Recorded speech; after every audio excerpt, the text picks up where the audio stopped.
प्रभु यीशु मसीह के मधुर मीठे नाम में आप सबको जय मसीह की।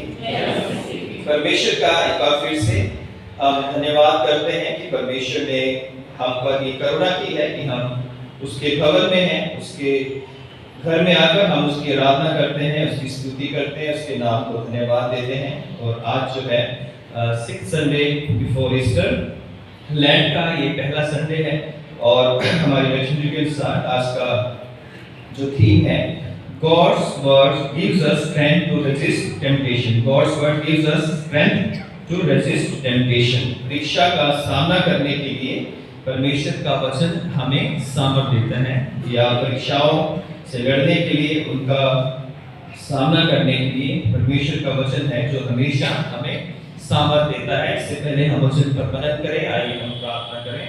सर्वशक्तिमान पिता परमेश्वर, एक बार फिर से बड़ी दीनता और नम्रता के साथ आपके चरणों में आते हैं।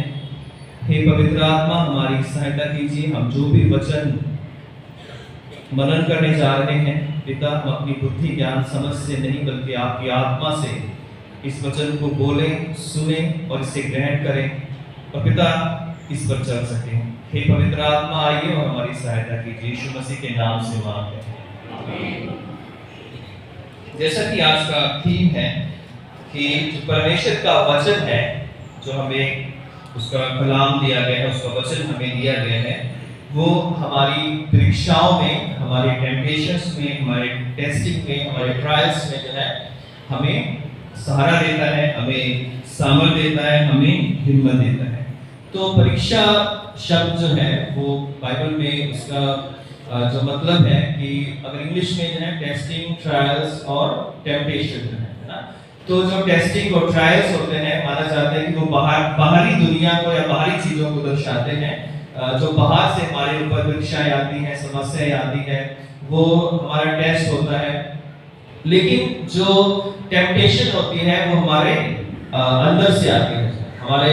हमारा टेम्प्ट होना, परीक्षाएं बाहर से आ सकती है, टेस्ट आ सकते हैं, ट्रायल्स आ सकते हैं, लेकिन टेम्पटेशन जो है वो हमारे अंदर से आती है। क्योंकि अगर कोई हमारा टेस्ट हो रहा है या कोई ट्रायल्स हो रहा है तो टेम्प्ट होंगे या नहीं होंगे ये हमारे ऊपर डिपेंड करता है कि हम इस टेम्पटेशन में फंसेंगे या नहीं फंसेंगे, ये हमारे ऊपर जो है डिपेंड करता है। परीक्षाएं जो है वो हमारे जीवन में होती रहती है। हमारा पूरा जीवन जो है वो तरह-तरह की ट्रायल्स है, टेस्टिंग है, या आजकल जैसे बच्चों के एग्जामिनेशन चल रहे हैं तो उनके एग्जाम जब होते हैं, हर साल उन्हें एग्जाम देने पड़ते हैं, साल में कई बार 2 बार एग्जाम देने पड़ते हैं, तो वो लगातार उनकी स्टडी में चलते रहते हैं। हमारे आत्मिक जीवन में भी हम बहुत सारी परीक्षाओं का सामना करते हैं।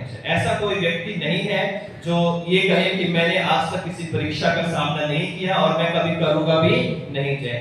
इवन कि परमेश्वर हमारे साथ है, फिर भी हमें शैतान जो है परीक्षाओं में जरूर डालने की कोशिश करता रहेगा। ऐसा नहीं है कि हम परमेश्वर के चुने हुए लोग हैं तो कोई परीक्षा हमारे ऊपर नहीं आएगी। जब हम परमेश्वर के चुने हुए लोग हैं, शैतान ज्यादा से ज्यादा फोकस जो है हमारे ऊपर करेगा, क्योंकि उसे पता है कि इनसे मुझे प्रॉब्लम है, बाकी दुनिया तो सारे मेरे ही लोग हैं।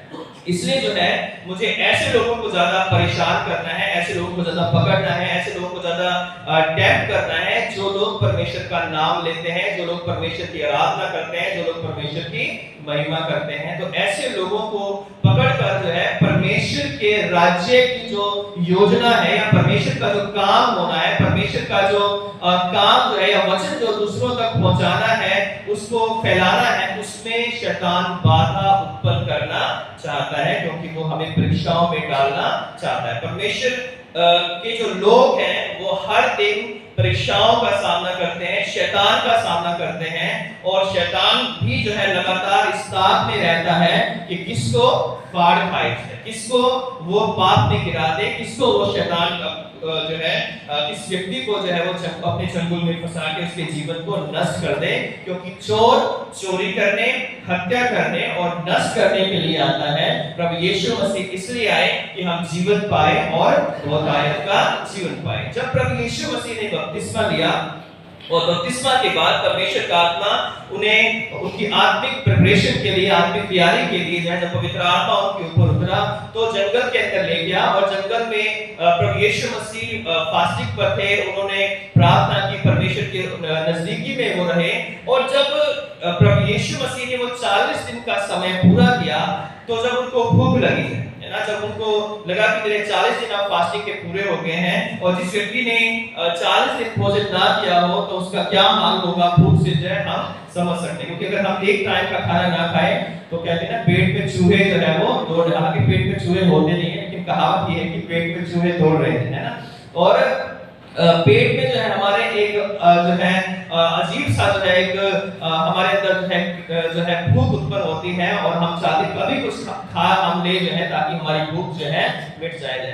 और मनुष्य को जो सारा जीवन है वो रोटी के या भोजन के इर्द गिर्द घूमता है। अगर हमें खाना पड़े तो हमें कुछ टेंशन लेने की दुनिया में जरूरत नहीं है, कोई काम करने की जरूरत नहीं है। लेकिन ये भोजन है या रोटी है जो हमें सारा दिन सुबह से लेकर शाम तक हमारे चक्कर को, हमारे पांव को घुमा के रखती है। हमारा इससे दिमाग क्या, हमारे दिल क्या, हमारे विचार क्या, हमारी सोच क्या है एक चीज पर जो सेंट्रलाइज रहती है कि कैसे हमें रोजी रोटी कमानी है, कैसे हमें अपने बच्चों के लिए, अपने लिए, अपने परिवार का अच्छा फ्यूचर जो है तय करना है। और इसीलिए मनुष्य जो है वो रोटी सबसे उसकी बड़ी जरूरत है। और जब हम भूखे होते हैं तो पानी और रोटी जो है हमारे लिए बड़ा महत्वपूर्ण होता है। और इसलिए जब शैतान प्रभु यीशु मसीह के पास आया तो उसने जो है प्रभु यीशु मसीह के सामने 3 जो है ऑप्शन रखे जाए जब वो भूखा था। पहला ऑप्शन उसने ये रखा कि यदि तू परमेश्वर का पुत्र है तो कह दे कि ये पत्थर रोटियां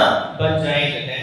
और क्योंकि लिखा है पत्थर रोटियां बन जाए। तो प्रभु यीशु मसीह ने तीनों जो परीक्षाएं दी, तीनों जो शैतान के प्रलोभन थे उनका वचन से ही जो है उनका जवाब दिया। वचन बोल के इसका जवाब दिया। प्रभु यीशु मसीह ने कहा कि मनुष्य, क्योंकि लिखा है कि मनुष्य केवल रोटी ही से नहीं परंतु हर एक उस वचन से जो परमेश्वर के मुख से निकलता है जीवित रहेगा। यशायाह 8:5 में ये बात लिखी है। तब जो शैतान है उसे मंदिर के कुंगूरे पर ले गया, उसे कहा कि यदि तू परमेश्वर का पुत्र है तो अपने आप को नीचे गिरा दे, क्योंकि तेरे विषय में लिखा है भजन 91 में कि वे तुझे अपने हाथों हाथ उठा लेंगे और कहीं ऐसा ना हो कि वो तेरे पांव में पत्थर से ठेस लगे। तो दूसरी परीक्षा थी कि अपने आप को मंदिर के कुंगूरे से गिरा दे। तीसरी परीक्षा जो थी जो प्रभु यीशु मसीह के शैतान जो है वो करने आया, उसने कहा कि वो ऊंचे एक स्थान पर जो है उसे लेकर गया और सारे जगत के राज्य और विभव दिखाए जो है। और उससे कहा कि तू यदि मुझे गिरकर क्या करे, झुककर जो है प्रणाम करे तो मैं ये सब दुनिया के वैभव और शान शौकत तुझे दे सकता हूँ। ये 3 परीक्षाओं का जो सामना है प्रभु यीशु मसीह ने अपने जो वचन थे जो है परमेश्वर के उनके द्वारा जवाब दिया। तो जब हम पहले इन परीक्षाओं पर वर्णन करते हैं तो जो हमारा थीम है कि हमारी हर एक परीक्षा में परमेश्वर का जो वचन है वो हमारी सहायता करता है। तो पहली जो परीक्षा है उसमें शैतान ने कहा कि यदि तू परमेश्वर का पुत्र है तो कह दे कि ये रोटियां बन जाए। तो इसमें परीक्षा क्या है कि शैतान कह रहा है कि यीशु मसीह के परमेश्वर के पुत्र होने पर शक पैदा करना चाहता है कि यदि तू परमेश्वर का पुत्र है। फिर है क्योंकि फिर लिखा है परमेश्वर के उपायों पर शक करना है, परमेश्वर की योजना पर शक करना है कि क्या परमेश्वर मेरे लिए काम करेगा या नहीं करेगा, क्या मैं भूखा ही मरूंगा या मुझे रोटी मिलेगी या नहीं मिलेगी। फिर जो है परमेश्वर की सामर्थ का प्रभु यीशु मसीह अपने पर्सनल फायदे के लिए जो है वो इस्तेमाल कर सकते थे। क्योंकि मुझे ये अधिकार है कि मैं पत्थरों से रोटियां बना सकता हूं, अब मैं कुछ नहीं करूंगा बल्कि क्या करूंगा, मैं सिर्फ पत्थरों से रोटियां बना कर की जाए मैं खुद भी खा सकता हूं और दूसरों को भी खिला सकता हूं। अपनी पावर का गलत इस्तेमाल करना जो परमेश्वर की ओर से मिली दी जाए। दूसरे आगे फिर देखते हैं कि परमेश्वर पर भरोसा करने की बजाय अपनी शक्तियों के ऊपर भरोसा करना कि मेरे पास ये पावर्स है, मैं ऐसा कर सकता हूं। फिर यीशु मसीह ने उत्तर दिया कि मनुष्य केवल रोटी ही से नहीं परंतु हर एक वचन से जो परमेश्वर के मुख से निकलता है वो जीवित रहेगा। रोटी जो है जैसे मैंने बताया कि हर एक मनुष्य की जरूरत है और इसके इर्द गिर्द हमारी पूरी लाइफ जो है वो निकल जाती है। और यीशु मसीह भी जब भूखे थे तो शैतान जो है उनकी जो उस समय जो नीड थी उसी नीड को लेकर जो है उनको परीक्षा में डालना चाहता है। तो हम परीक्षाओं में कब पढ़ते हैं, किस चीज की परीक्षा में पढ़ते हैं? जो चीज हमारे जीवन में लैकिंग होती है, जो हमारे पास नहीं होती है, जिसकी हमें जरूरत होती है, शैतान को पता है कि ये व्यक्ति यहाँ पर कमजोर है, मैं इसको उसी कमजोरी से उसका फायदा उठाकर मैं उसे परीक्षा में डालूंगा।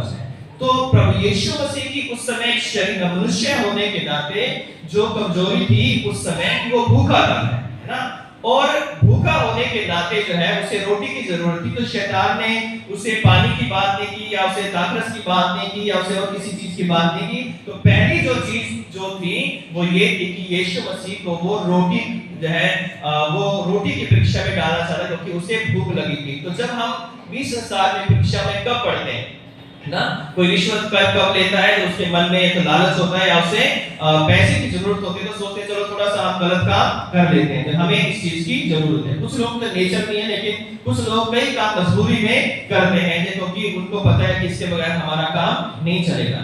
तो शैतान जो है हमारी कमजोरियों को पकड़ता है, और जब हम कमजोरियों में हार जाते हैं तो हम परीक्षा में पड़ जाते हैं। अगर हम उन कमजोरियों में शैतान का सामना करें और वचन का इस्तेमाल करें और शैतान को कहें कि मनुष्य केवल रोटी ही से नहीं परंतु हर एक उस वचन से जिंदा रह सकता है जो परमेश्वर के मुंह से निकला है, तो हम भी उन अपनी परीक्षाओं में कह सकते हैं कि हे शैतान, हम इस परीक्षा में नहीं पड़ेंगे, क्योंकि परमेश्वर इसके बगैर भी हमारा गुजारा कर सकता है, इसके बगैर भी हम जिंदा रह सकते हैं। दूसरी बात हम यहाँ पर देखते हैं कि शैतान ने जो है प्रभु यीशु मसीह से कहा कि यदि तू मंदिर के कमरे पर ले जाकर खड़ा किया कि अपने आप को नीचे गिरा दे, क्योंकि स्वर्गदूतों तेरे विषय में लिखा है कि वो अपने स्वर्गदूतों को आज्ञा देगा कि तुझे अपने हाथ जो है उठा ले। तो परीक्षा क्या थी?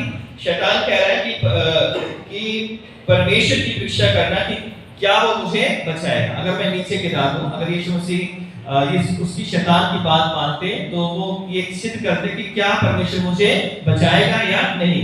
अगर यीशु मसीह बच जाते हैं तो वो एक महान व्यक्ति बन जाते उस समय, जो कि शैतान चाहता था कि यीशु मसीह अपने ऊपर घमंड करे, अपनी शक्तियों के ऊपर घमंड करके परमेश्वर को छोड़कर उसकी योजना को त्याग कर वो अपने ऊपर ही भरोसा रखे जाएं। लोग उन्हें अपना इस्राएल का राजा घोषित कर देते और जगत के छुटकारे के लिए क्रूस जो है की जरूरत नहीं पड़ती थी, क्योंकि लोग बार बार उसे राजा बनाना चाहते थे, क्योंकि उसके कामों को देखकर लोग उसे राजा बनाना चाहते थे। आगे भी हम देखते हैं तो यहाँ भी क्या था कि दुनियावी महिमा को प्राप्त करने के लिए यीशु मसीह आश्रय करते अपने आप को गिरा देते और कहते कि देखो मैं बच गया, और लोग जो है बड़े उनका जो है आदर करते, उनकी प्रशंसा करते कि देखो ये वो व्यक्ति है जो मंदिर के कुबूरे से जिन्हें छलांग लगाई, लेकिन अभी भी क्या है, ये जिंदा है।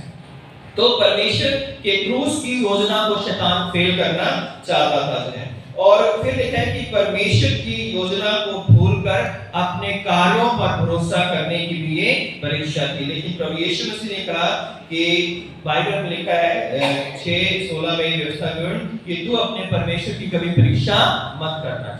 तो यहाँ पर भी हम देखते हैं कि यीशु मसीह ने वचन का ही इस्तेमाल किया। पहली परीक्षा भी वचन से जवाब दिया, दूसरी परीक्षा का भी वचन से जवाब दिया, तीसरी परीक्षा जो थी कि यदि तुम मुझे छुपकर प्रणाम करे तो ये दुनिया की सारी ऐशो आराम जो है वैभव मैं तुझे दे सकता हूं। और शैतान इसमें क्या परीक्षा छिपी हुई है?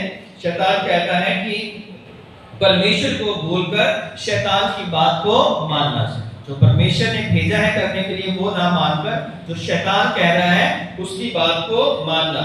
परमेश्वर द्वारा दुख उठाकर महिमा पाने की बजाय शैतान के द्वारा दी गई महिमा को ले लेना चाहिए, है ना। शैतान को झुककर प्रणाम ही करना है, बाकी सब क्या हो जाएगा, सारी दुनिया की चीजें मिल जाएंगी। परमेश्वर की आराधना छोड़कर शैतान की आराधना करना चाहिए। परमेश्वर को छोड़कर शैतान की आराधना करना, परमेश्वर को अपना पिता न कहकर शैतान को अपना स्वर्गीय पिता मान लेना। जब हम उसकी बात मानते हैं तो वो हमारा पिता, हमारा स्वामी बन जाता है। परमेश्वर का राज्य छोड़कर संसार के राज्य का लालच करना है ना। यीशु मसीह के पास ये परीक्षा थी कि वो संसार के सारे राज्य जो कि शैतान कह रहा था कि मेरे पास है ना, तो उनको ले लेना जो है सिर्फ शैतान को झुककर प्रणाम करने के द्वारा। और भी आगे कि शैतान के आगे अपने आप को समर्पित कर देना कि शैतान जैसा तो कह रहा है वैसा ही मैं करना चाहता हूं और परमेश्वर को मैं छोड़ देता हूं। तो प्रभु यीशु मसीह ने कहा कि ये भी लिखा है कि तू प्रभु अपने परमेश्वर को प्रणाम कर और केवल उसी की उपासना कर ना। तो तीनों बार तीनों परीक्षाओं में हम देखते हैं कि प्रभु यीशु मसीह ने परमेश्वर के वचन का बहुतायत से इस्तेमाल किया। क्यों इस्तेमाल किया? क्योंकि वो वचन को जानते थे, है ना। आज भी जब हम परीक्षाओं में पढ़ते हैं तो परमेश्वर का वचन हमारे लिए एक बहुत बड़ा हथियार है। अगर हम उस वचन को पढ़ते हैं, अगर हम उस वचन को ध्यान से सुनते हैं, अगर हम उस वचन को पर ध्यान से मनन करते हैं, तो जीवन के हर एक पहलू में, हर एक परीक्षाओं में, हर एक मुश्किलों में परमेश्वर का जो वचन है हमें साहस देता है, हमें हिम्मत देता है, हमारा छुटकारा करता है और हमें कभी गिरने नहीं देता है। जो लोग परमेश्वर के वचन को नहीं पढ़ते हैं, उसका आदर नहीं करते हैं, नहीं सुनते हैं और परमेश्वर के वचन पर मनन नहीं करते हैं, वो लोग परमेश्वर के जो है बेटे बेटे नहीं कहलाए जाते, क्योंकि शैतान उनको परमेश्वर के वचन से दूर करके अपने राज्य के लोग उन्हें बना लेता, अपने बेटे बेटियां बना लेता है। जो लोग प्रभु के वचन को नहीं सुनते हैं, नहीं पढ़ते हैं और नहीं हम मनन करते हैं। तो परमेश्वर का जो वचन है वो लिखा है बहुत ही सामर्थी है। अगर हम इब्रानियों की पत्री पढ़ें और उसका 4:12 पढ़ें तो ये बड़ी फेमस एक आयत है जो कि संडे स्कूल में भी सिखाते हैं। लिखा है क्योंकि परमेश्वर का वचन जीवित, प्रबल और हर एक दोधारी तलवार से भी चोखा है और जीव और आत्मा को और गांठ-गांठ और गुद्दे-गुद्दे को अलग करके वार-वार छेदता है और मन की भावनाओं और विचारों को जांचता है। तो परमेश्वर का जो वचन है वो बहुत ही सामर्थी है, वो आर-पार छेद देता है। ये दो धारी तलवार है, ये सुनने वालों के लिए भी है, बोलने वालों के लिए भी है, जो है ये पढ़ने वालों के लिए भी है और ये ना पढ़ने वालों को भी, अगर नहीं पढ़े तो भी जैसे ना पढ़ने वाले भी पापी हैं। अगर इसको जानकर, इसको पहचान कर बाइबल हमारे घर में है और अगर हम नहीं पढ़ते हैं तो वो लोग भी पापी। बेशक आप पूरी जिंदगी हाथ मत लगाओ बाइबल को, हम दंड इसलिए पाएंगे क्योंकि हमने बाइबल को पढ़ा नहीं है। और जो पढ़ेंगे और पढ़ने के बाद उस पर नहीं चलेंगे वो भी परमेश्वर के दंड को पाएंगे। इसलिए जो है परमेश्वर का वचन बहुत ही सामर्थी है। परमेश्वर का वचन जो है वो पवित्र है ना, आग से ताया हुआ है। परमेश्वर का वचन पवित्र है, भजन 12:6 में लिखा हुआ है। परमेश्वर का वचन हमारे पांव के लिए दीपक और हमारे मार्ग के लिए उजियारा है। भजन 119 के 105 में लिखा है वचन हमें पापों से बचाता है। परमेश्वर का वचन हमें हर एक पाप से हमारी रक्षा करता है। परमेश्वर का जो वचन है हमें शुद्ध करता है। यूहन्ना 15:3 में लिखा है, यीशु ने कहा कि तुम उस वचन के कारण जो मैंने तुमसे कहा शुद्ध हो जाओ, है ना। परमेश्वर का वचन हमें शुद्ध करता है। परमेश्वर का वचन हमें ताकत देता है ना। मत डर क्योंकि मैं तेरे साथ हूं, इधर उधर मत ताक क्योंकि मैं तेरा परमेश्वर हूं। यशाया 41:10 में लिखा है कि परमेश्वर का वचन हमें ताकत देता है। परमेश्वर का वचन हमारे प्राणों का उद्धार करता है। याकूब की पत्री 1:21 पद जो है लिखा है कि परमेश्वर के वचन को नम्रता से ग्रहण करो जो हमारे प्राण का उद्धार कर सकता है। हमारे प्राणों का जो उद्धार है वो वचन के द्वारा होता है। परमेश्वर का वचन हमारे हर एक डर में, हमारी हर एक चिंताओं में, हमारी हर एक निराशाओं में हमारे लिए एक सहारा है। हमें ढाढ़स देता है, हमें हिम्मत देता है। अगर हम यहोशू पढ़ें तो यहोशू पूरी तरह निराश था, दुखी था, बेचैन था, मन में उसके बहुत सारे शंकाएं चल रही थी। तब परमेश्वर ने कहा कि मत डर क्योंकि मैं तेरे साथ हूं, इधर उधर मत ताक, मैं तेरा परमेश्वर हूं। जैसा मैं मूसा के साथ था वैसा मैं तेरे साथ रहूंगा। तो परमेश्वर का वचन हमारी हर एक निराशा में, हमारे डरों के अंदर, जितने हमारे भय हमारे अंदर पाए जाते हैं, अलग अलग जीवन के अंदर जो है जितनी हमारी चिंताएं हैं, जब हम संसार में रहते हैं तो बहुत सारी परेशानियां, चिंताएं हमारी जिंदगी में हैं। तो उन चिंताओं में, उन परीक्षाओं में परमेश्वर का वचन हमें सहारा देता है, हमें हिम्मत देता है। और यहोशू 1 की 8वीं आयत में परमेश्वर ने कहा था कि तू धैर्य रखा, तेरा मन कच्चा ना हो। सब कुछ बताने के बाद परमेश्वर ने कहा कि ना मैं तुझे कभी छोड़ूंगा, ना मैं तुम्हें कभी त्यागूंगा। लेकिन एक बात कही थी कि व्यवस्था की ये पुस्तक तेरे चित्त से कभी उतरने ना पाए ना। दिन रात इसी में ध्यान लगाए रखना चाहिए क्योंकि क्योंकि ये परमेश्वर का वचन है, ये तेरे मन से कभी उतरने ना पाए। ऐसा करने से तो अधिक प्रभावशाली होगा और तेरे सारे काम जिन जिन कामों में तू हाथ लगाएगा वो सफल होंगे।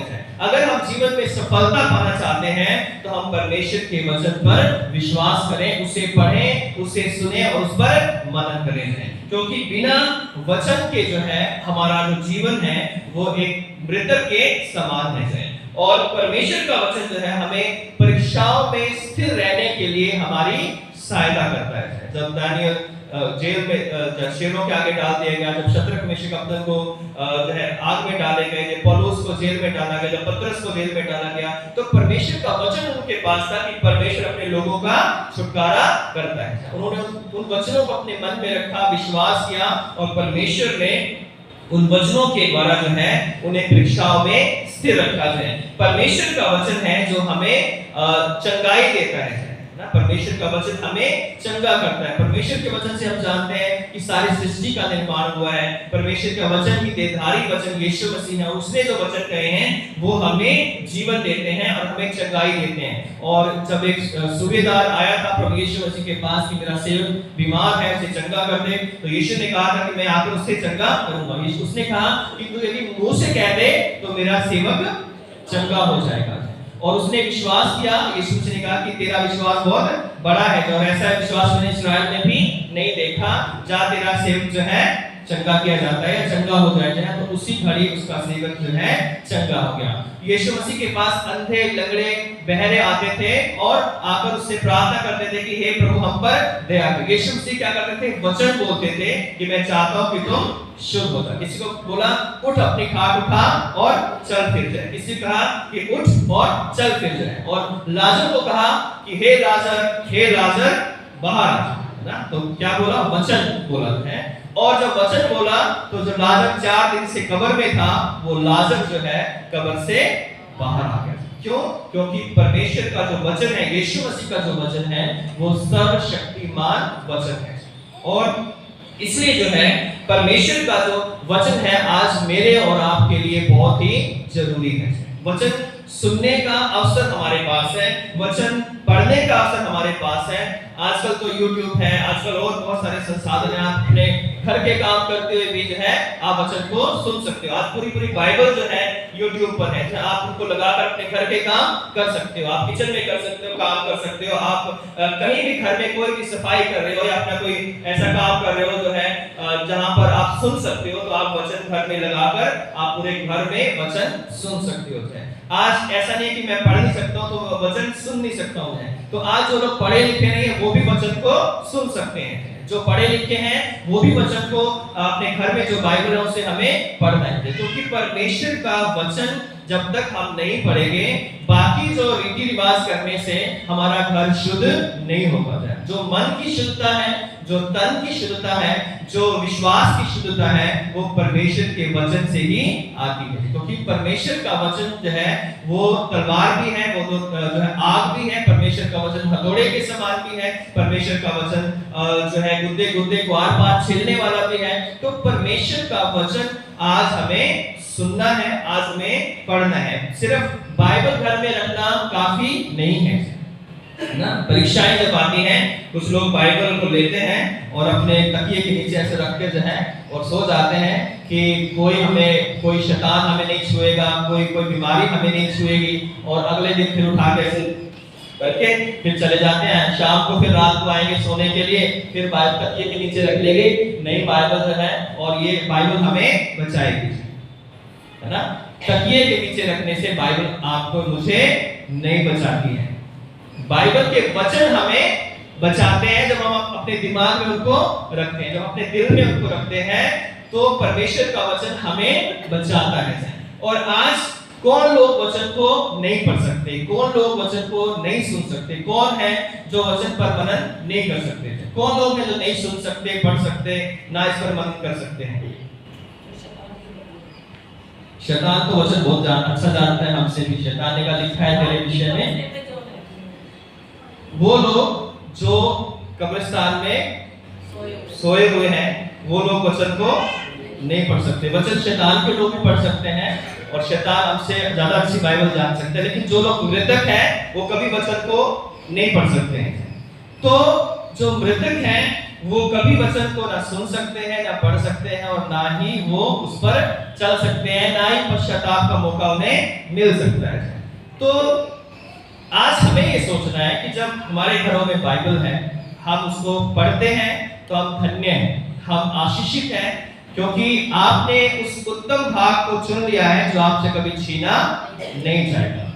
लूका 10:38 से अगर हम पढ़ते हैं तो जब यीशु मसीह मार्था और मरियम के घर गए तो मार्था घर में काम करने लगी और मरियम जो थी वो प्रभु के चरणों में बैठकर वचन को सुन रही थी। तो प्रभु यीशु मार्था चिंता करने लगी, आगे शिकायत करने लगी, तो यीशु मसीह ने कहा कि हे मार्था तो बहुत बातों की चिंता करती है, लेकिन मरियम ने उस उत्तम भाग को चुन लिया है जो कभी उससे छीना नहीं जाएगा, जो कभी उससे छीना नहीं जा सकता। तो आज अगर आप वचन को घर में पढ़ते हो, आप परमेश्वर के वचन को सुनते हो, परमेश्वर के वचन पर मनन करते हो और उस पर चलते हो, तो आपसे धन्य कोई इस दुनिया में व्यक्ति नहीं है। अगर हम बाइबल होने के बावजूद भी और हमारे पास रिसोर्सेज हैं जो बाइबल को सुनने के, उनके बावजूद भी हम वचन को नहीं पढ़ते हैं, नहीं सुनते हैं, नहीं मानते हैं, तो हम वो अभागे मनुष्य हैं जो जीते जी मरे हुए हैं, जिनके अंदर जीवन नहीं है, क्योंकि मृतक वचन को सुन नहीं सकते, पढ़ नहीं सकते और उस पर चल नहीं सकते। तो जो लोग परमेश्वर के लोग हैं, मैं किसी अन्य जाति की बात नहीं कर रहा हूं, मैं किसी सड़क पर जाने वाले की बात नहीं कर रहा हूं, वो लोग जो बपतिस्मा पाए हैं, वो लोग जो कन्फर्मेशन पाए हैं, वो लोग जो परमेश्वर के चुने हुए लोग हैं, अगर वो लोग भी बाइबल को नहीं पढ़ते हैं, परमेश्वर के वचन पर मनन नहीं करते हैं, परमेश्वर के वचन को जो है वो आदर नहीं देते हैं, उसको नहीं सुनते हैं और सुनने के समय भाग जाते हैं जो है, तो ऐसे लोग परमेश्वर की ओर से दंड पाएंगे। क्योंकि जो परमेश्वर के वचन का निरादर करता है वो परमेश्वर का निरादर करता है, जो परमेश्वर के वचन का अपमान करता है वो परमेश्वर का अपमान करता है।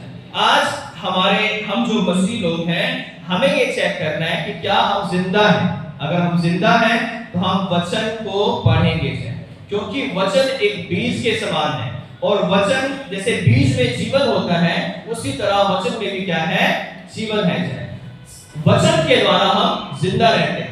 रोटी हमारे दुनियावी सफर का हमारा पूरे जद्दोजहद हम इसमें करते हैं, लेकिन आत्मिक जीवन के लिए हमें वचन बहुत ही जरूरी है। रोटी के बगैर हम भूखे रह जाते हैं तो हम तड़पने लगते हैं।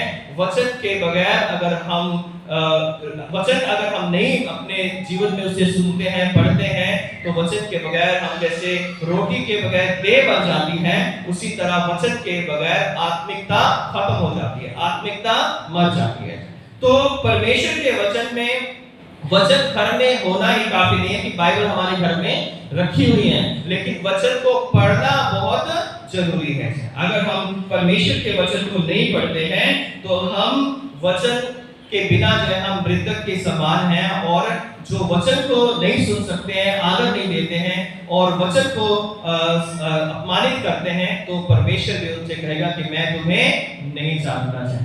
आज कोई भी परमेश्वर का जन जब यहाँ खड़ा होता है, मेरे से पहले जो खड़े हुए, मेरे बाद जो यहाँ पर आएंगे, वो अपने वचन लेकर नहीं आते हैं कि मैं आज अपनी स्टोरी बताता हूँ कि आज मेरे साथ क्या हुआ, मैंने क्या किया है। जो यहाँ खड़ा होता है वो परमेश्वर का कलाम या परमेश्वर का वचन लेकर खड़ा होता है। तो जब आप परमेश्वर के वचन को नहीं सुनते हो, या सुनने के लिए आपके पास समय नहीं है, या चर्च में आकर भी जो है नहीं सुनते हो, तो परमेश्वर इसका लेखा लेने वाला है ना। क्योंकि हमने देखा तो सही, सुना तो सही, समझा तो सही, लेकिन उस पर चला नहीं, या हमने सुनकर उसे अनसुना कर दिया जाए, या सुनकर हमने गलत मतलब निकालकर आग लगाने की कोशिश की जाए। बाहर जाकर हमने किसी बात को ऐसे तिल्ली दिखाई करे, आज तो ऐसा था, आज तो वैसा बोल दिया, आज तो वैसा बोल दिया है, और जो है जहां पे थोड़ी सी आग या फिर सूखा हुआ था वहां पे जाकर माचिस की तिल्ली लगा दीजिए। तो वचन जो है वो गलत तरीके से अगर उसको इंटरप्रेट करेंगे, उसको हम लोगों को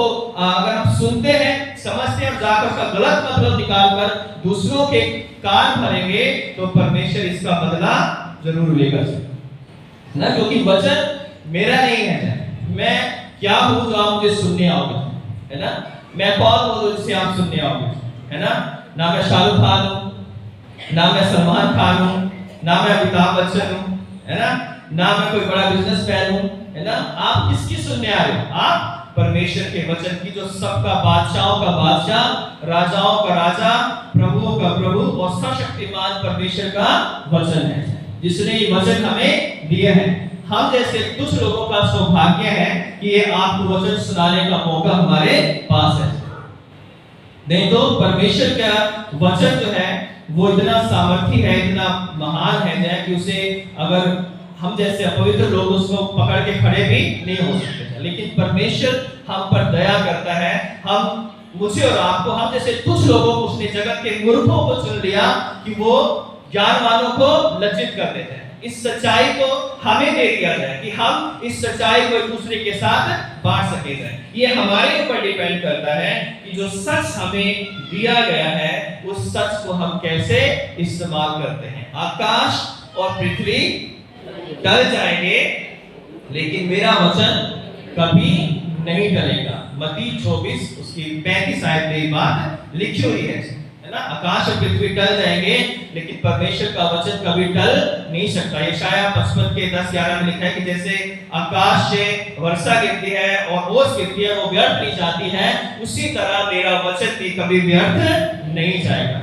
ये मत सोचो कि जो मैं बोल रहा हूँ परमेश्वर का वचन वो व्यर्थ जाएगा। वो हो सकता है 10 लोगों के लिए बेकार हो, 20 के लिए बेकार हो, 30 के लिए बेकार हो, 40 के लिए बेकार हो, 50 के लिए, 100 के लिए। अगर हमने तो सुन रखा है, हम तो इसे जानते हैं, लेकिन ये वचन बहुत सारे लोगों की जिंदगियों को बचाता है, बहुत सारे लोगों को आशीषित करता है, बहुत सारे लोगों को मार्ग दिखाता है, बहुत सारे लोगों को उनकी आत्मा जो भूखी होती है वो यहाँ से तृप्त होकर जाते हैं। सारे लोग नहीं जाए, मैं ये कहता है सारे लोग तृप्त होकर जाते हैं, कुछ लोग तो कड़वाहट से भरकर चले जाते। देखा आज वचन जो है मेरे ऊपर था, आज वचन उसके ऊपर था, आज ये बात तो भाई साहब ने उसके लिए बोल दी है ना। देखा जाए, कई बार हम वचन सुन रहे होते हैं, ध्यान उसकी ओर होता है, देखा इसके लिए बोला जा रहा है, उसके लिए बोला जा रहा है ना। लेकिन हम जो है वचन को ग्रहण करें खुद। हे परमेश्वर, ये आपका वचन जो है मेरे लिए क्या लेकर आया है, मैं क्यों चर्च में आया हूँ, मैं क्यों जो है यहाँ पर अपना इतना हफ्ते में जो है मैं जहां भी जाता हूँ जो है, लेकिन मैं घूम फिर कर संडे को चर्च में आता हूँ। क्यों आता हूँ? क्योंकि मैं परमेश्वर के वचन को सुनना चाहता हूँ। उस आत्मिक भूख को जो है उसको तृप्त होना चाहता हूँ, क्योंकि परमेश्वर का वचन हमारे जीवन की रोटी है। परमेश्वर का वचन हमारी आत्मा का जल है। परमेश्वर का जो वचन है वो हमारी सामर्थ है। हमारे दुख, तकलीफ, निराशा, हमारी परीक्षाओं में परमेश्वर का वचन हमें सहारा देगा। वचन के बगैर जो है हमारा दुनियावी सफर जो है वो बेकार है। बहुत सारे लोग जो है जिनके पास परमेश्वर का वचन नहीं है, उनका वचन का ज्ञान नहीं है, उनको जो है उनके पास पैसा करोड़ों अरबों रुपया होता है लेकिन उनके पास शांति नहीं होती। तेरा जो वचन है, तेरे वचन से प्रीति रखने से मुझे शांति मिलती है। अगर हम दुनिया में देखें तो बड़े बड़े एक्टर, फिल्म स्टार जो है वो सुसाइड कर लेते हैं ना। अकाउंट में किसी के 20 करोड़ पड़े हैं, किसी के 30 करोड़ पड़े हैं, किसी के पास अरबों की प्रॉपर्टीज पड़ी हैं, लेकिन वो सुसाइड करके मर गए। क्यों मर गए? क्योंकि पैसा तो बहुत था, ऐशोराम था, नाम था, फेम था, सब कुछ था, लेकिन मन में शांति नहीं थी। मन के अंदर वो मुश्किलों से लड़ने की आत्मा में सामर्थ्य नहीं थी, सही और गलत का फैसला लेने की सामर्थ्य उनके अंदर नहीं थी। शैतान की बुद्धि को ऐसा भ्रष्ट कर देता है, वो कहते हैं कि हम मर जाएंगे तभी हमारा छुटकारा हो जाएगा, और वो भूल जाते हैं कि कोई है जो कहता है कि मैं तुम्हें जीवन देने के लिए आया हूं। मेरा वचन पढ़ो तो ये तुम्हें बचा सकता है, तुम्हें शांति दे सकता है, तुम्हें चंगा कर सकता है, तुम्हें जीवन दे सकता है, अंधों को चला सकता है, लंगड़ों को चला सकता है, अंधों को दिखा सकता है, मुर्दों को जिला सकता है। ये परमेश्वर का वचन है। अगर आज इस वचन को हम ग्रहण करें, इसे इस्तेमाल करें, तो ये बहुतों के लिए आशीष का कारण बन सकता है। और हमें इस वचन को सुनाने की जिम्मेवारी दी गई है। उसने कहा, यीशु मसीह ने कहा है कि तुम मेरे गवाह हैं। मैं और आप पृथ्वी के नमक हैं, हम जगत की ज्योति हैं। इसलिए क्योंकि हमारे पास वचन है, और ये वचन जो बाइबल परमेश्वर का वचन है, इसको अगर हम पढ़ेंगे, सुनेंगे, तो प्रकाशित वाक्य पहले अध्याय की 3री आयत में लिखा है कि धन्य है वे लोग जो इस वचन को पढ़ते हैं, जो इसको सुनते हैं और इसमें लिखी हुई बातों के अनुसार चलते हैं। वो लोग क्या है? धन्य हैं। तो हम सब क्या है? धन्य हैं, क्योंकि हम प्रभु के वचन को सुनते हैं, पढ़ते हैं और इस पर चलते हैं। आप लोग प्रभु के वचन के भूखे और प्यासे होकर जब यहाँ पर आते हो तो परमेश्वर आपका वचन आपको तृप्त करता है, तो आप लोग धन्य हो, क्योंकि ये वचन जो है अभी भी करोड़ों लोगों के पास नहीं है। ये शांति देने के लिए, हिम्मत देने के लिए, ताकत देने के लिए ये वचन कितने लोगों के पास नहीं है। वो अपनी सारी जिंदगी जो है वो ऐसे ही बिता देते हैं, मर जाते हैं, आत्महत्या कर लेते हैं, पापों में पड़े हैं। उन्हें कोई बताने वाला नहीं है कि ये गलत है, ये सही है, लेकिन ये वचन प्रतिदिन आपसे बात करता है, प्रतिदिन आपकी आत्मा को झंझोड़ता है, गलती करने पर बार-बार आपको याद दिलाता है कि नहीं गलत किया, इसकी माफी मांगोगे। हम परमेश्वर से कई बातों के लिए माफी मांगते हैं, क्योंकि वचन में लिखा है कि ऐसा मत करना चाहिए। तो प्रभु आप सबकी और हम सब की मदद करे कि हमें जो इतना पवित्र या एक महान उपहार हमें बाइबल के रूप में दिया गया है, इस महान उपहार का हम आदर करें। ये उपहार जो है हम अपने जीवन में इसे अपना लें, क्योंकि इसके बगैर जो है वचन के सुने बगैर हम जीवन में प्रवेश नहीं कर सकते। वो जो सुनता है और सुनकर नहीं मानता है, वो अपने आप को दर्पण में देखता है कि थोड़ी देर शक्ल देखकर वो क्या हो जाता है? भूल जाता है। इसलिए याकूब कहता है कि वचन को सुनने वाले नहीं बल्कि वचन पर चलने वाले भी बनो। जो सुनता है और नहीं चलता वो अपने आप को धोखा देता है। और हम यहाँ धोखा खाने के लिए नहीं बैठे, हम जीवन पाने के लिए यहाँ पर बैठे। तो प्रभु का आत्मा, प्रभु परमेश्वर का वचन आप सबों को आशीषित करे और जीवन दे, और इस वचन को और गंभीरता से इस बाइबल को लेने के लिए, पढ़ने के लिए, सुनने के लिए परमेश्वर आपकी सहायता करे। आइए प्रार्थना करें। सर्वशक्तिमान पिता परमेश्वर, सारा आदर, सारी महिमा, सारा जलाल हम आपको देते हैं। धन्यवाद करते हैं जो वचन बोए गए हैं। हे मेरे परमेश्वर, ये मेरे वचन नहीं बल्कि आपके जीवित सामर्थी वचन है, और ये हम सब के लिए 100 गुना फल लेकर आए। यीशु क्रिस्त के सामर्थी नाम से मांगते हैं, आमीन। आप सबों को जय मसीह।